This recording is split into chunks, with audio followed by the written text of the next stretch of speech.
chance to use social media to get Philadelphia Mayor Michael Nutter to answer your questions and concerns. And the hits just keep on coming. You ready? Sue from East Falls has this email. For years, I've observed scavengers going through the recycle bins and stealing the aluminum cans. This is a revenue source for the city, and the streets department knows about it because I have called many times.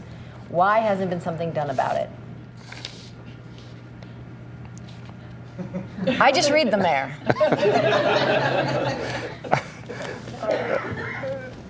You know, it's what people do. I mean,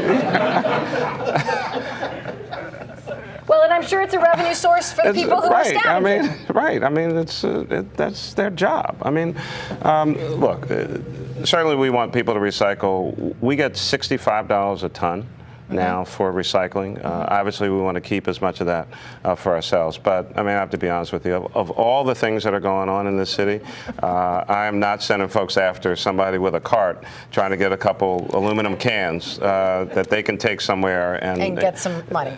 I'd rather they're doing that than out beating people up. All right, so fair enough. All right, now let's go back over to Vince. He is taking the pulse of all the questions that are coming in via Twitter, Facebook. Go ahead, Vince. Yeah, well, we've gotten a great question that came in on Twitter that Teresa passed over to me, and it's from Jasmine, and she said, what is the most critical issue that demands your attention in the city, and what are you doing to address it?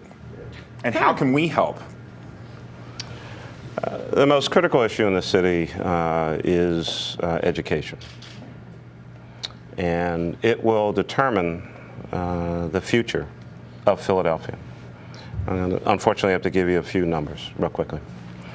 Presently, even though it's up from in the 50s when I came into office, 63% of our young people graduate from high school.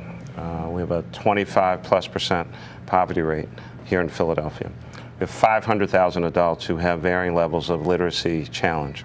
And so if we are to move as a city, if we are to progress, we need to have an 80+% graduation rate, and we should be up somewhere between 35 and 40% of our adults with a bachelor's degree. That is the most important issue in the city. It will address quality of life issues. It will address crime issues. It will create more jobs and economic opportunity. More companies will want to be here. It should be the centerpiece of what we do. And what I need citizens to do, if you have children, make sure they go to school. Make sure they do their homework. Make sure they're not getting in trouble. If you're in the community and don't have kids, watch out for the kids in the community. Volunteer. Give us an hour and be a part of a Safe Corridors program. Participate in after-school programs. It is all about education. It is the great equalizer, but it's also the future of what Philadelphia is all about. This next one is a tweet that came in from Young Involved Philly. What more can we do as a city to encourage recent graduates and young people to stay in Philly? I mean, you're talking about education. Sure.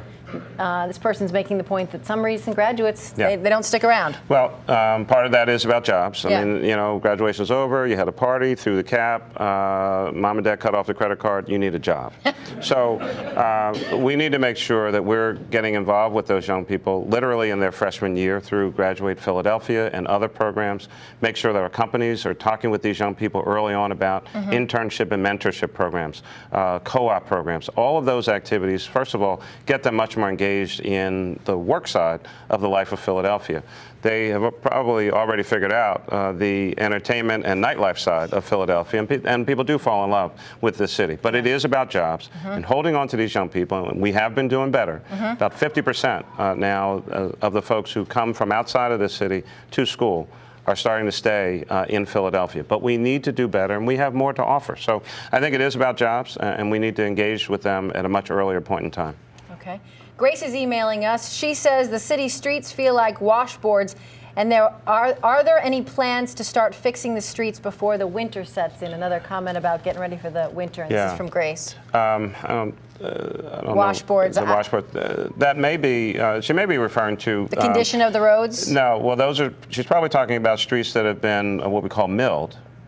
Getting ready for resurfacing, and they are rough because they've already had the asphalt taken off. They're about to be resurfaced, and what happens is you take a large area, they mill all those streets all at one time, and then come back and resurface them. So there'll be resurfacing going on. So if that's what she's talking about, they're going to be through September finished. and October before the cold weather sets in. There's pretty much a window of opportunity for resurfacing streets. Right. Michael has this email message. Let's see it. Are the powers in Philadelphia looking into putting solar panels on any of the public buildings? in the city? That's, again, from Michael in Center City. Yes. We have solar panels. You don't want to, I mean, unless you're taking a tour, you don't really want to see this particular building, but the women's prison has solar panels on it that we use to heat all the water in that particular facility. We just put a solar panel array out at the Southeast Water Treatment Plant, and we're looking for other opportunities to utilize solar. Given our location in the Northeast and the amount of sunlight that we get, we do think that solar can play a significant role here in Philadelphia, and especially on many of our public buildings. We've talked about the snow. I got this from Jim on Facebook. With the annual flooding along the Wissahickon Creek and Schuylkill River, one would think there would be by now a proactive effort to fix the situation. We really can't do anything about, you know, kind of getting 7, 8, 9, 10 inches of rain in a relatively short period of time. That's a little beyond our control. There are, you know, I mean, it rains. It happens. You know, we try our best to deal with those natural events, and you know, you just have to really kind of get through them. I mean, that's like saying, you know, what are we doing about the fact that we had a 19-inch snowstorm? I mean, it snows, like, and we got to get through it. Yeah. All right, Vince has another question. Vince? Yeah, it just came in to us, and we've been getting hundreds of emails. You're trending both both our hashtag and your handle on Twitter. And this question is from Janine. She says, I understand your administration has made a concerted effort to change the tide in city administration regarding ethics. How do you plan to address the disconnect between policy and leadership and practice, i.e. the chief integrity officer? How can residents remain confident that their tax dollars and services are not being mismanaged and that there is accountability? It's a long question. Yeah, it was, but I kind of transitioned somewhere in the. Sure. She said, how do you what plan, is the question? She says, how do you plan to address the disconnect between policy and leadership and practice when people, so that residents can remain confident that their tax dollars and services are not being mismanaged? Well, I mean, I guess the answer is we're trying our best to make sure that there is not a disconnect between policy and practice. We have a standard in our city government. Do your job. Don't rip off the public. Make the right decision for the right reason. And it's one of the reasons why we have a chief integrity officer in the first place. That's a new position that I created because I thought it was important given some of the things that have happened in the past. And between Joe Markman, the chief integrity officer, and Amy Curlin, the city's inspector general, I think they've been doing a fantastic job, quite frankly, of delivering the message that there's one standard. Do your job. Stay within the bounds. Don't violate the law. If you do, we'll run your butt out of the government. All right. Thank you. Thanks for the question, Vince. And I just want to remind everyone that you're just being thrown these questions. You haven't seen any of them. We have been compiling questions, not only in the last hour, but in the last couple of days that we are just sort of sending your way. I called you 6 times personally to ask you for the questions, and you refused. And pretty much I didn't answer your calls. Yeah. Okay, so let's. I was starting to feel a certain way about that. We just got this tweet, and it's from Ricky. Hey, Mr. Nutter, roast pork hoagies or cheesesteaks? Up top. As I said, you know, we just make sure they're clean and you get them. Cheesesteak with. Okay. All right, here's one. A group of us would like to know why a lot of city workers are having city-owned autos, city-paid cell phones, city-paid repairs on autos done. Why are the taxpayers paying for this kind of goings-on when we have to pay our own cell and auto bills? This is a much longer email from Patty saying, look, I've seen people who work for the city using all these things, clearly not on city business, you know, at the florist, at whatever. Well, first, I mean, if that's observed, that should be reported. There are much smaller number of people who have a city vehicle today than the day I came into office. One, because we wanted to reduce the size of the fleet, and two, quite honestly, because of the economic crisis, that was an area where we thought we could save money. We took back vehicles from all public employees who did not specifically need that vehicle to do their job. I had to call, a couple years ago, I called the fleet manager and asked him to turn his vehicle in. I mean, that's how serious we are. This is the person in charge of all the vehicles. I took his car away.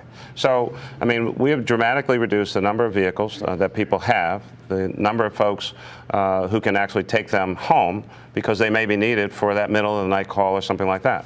But if someone sees someone who is using a vehicle in an inappropriate fashion, they should contact us and we'll investigate it. All of the citizens and taxpayers are asking you questions and asking you to do things. What would you like taxpayers to do to help? Well, first, I'd like them to pay their taxes, and the overwhelming majority of Philadelphians actually do. We have But a large portion doesn't. We have a few slackers out there, and I want to make a distinction. There are some who want to pay and can't pay. It's an economic situation, may be caused by having lost a job, may be caused by healthcare situation or a family issue. We want to work with those taxpayers. Then we have your garden variety deadbeats. Those are folks who are trying to avoid because they think that somehow they're going to get over on the system.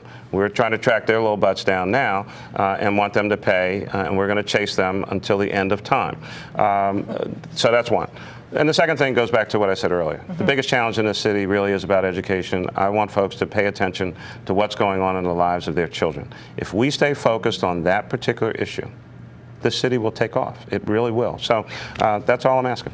Okay. Well, pay your taxes, take care of your kids. Thank you so much. You've been great. Thanks, Tracy. Thank you.